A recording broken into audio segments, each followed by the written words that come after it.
kinshati anotenga yembembero, asi tarisaone zero, asi anosimunza mamero, anoakadzika basikero, hapana panoshodza zero, ipapo simudza hero, iro siyera.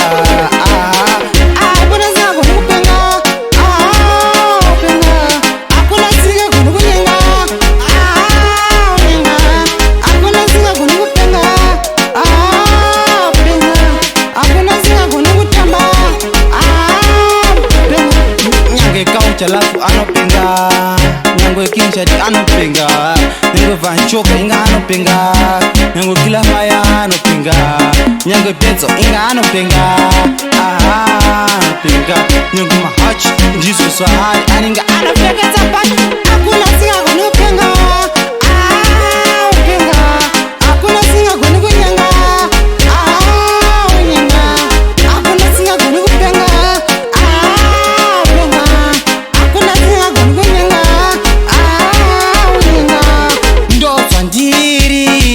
Ndinotenvara kwamuri kunana madzibaba nana madzimama kumadzimai ndozvazviri tarisaone mvaro kwamuri inga vanhu vamwari tarisaone ukatarisa zvakanza akuna singagoni kupenga upenga akuna singagoni kunyenga unyenga akuna singagoni kupenga upenga akuna singagoni kutamba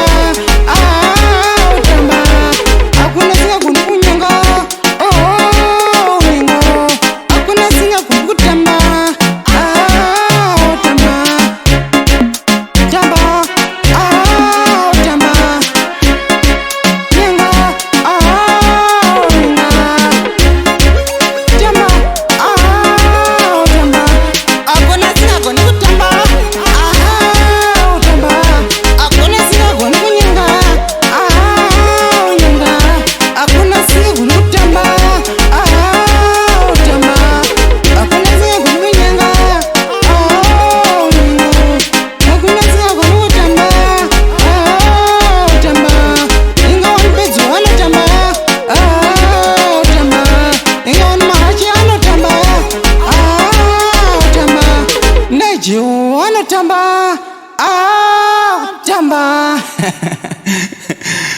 disconnect.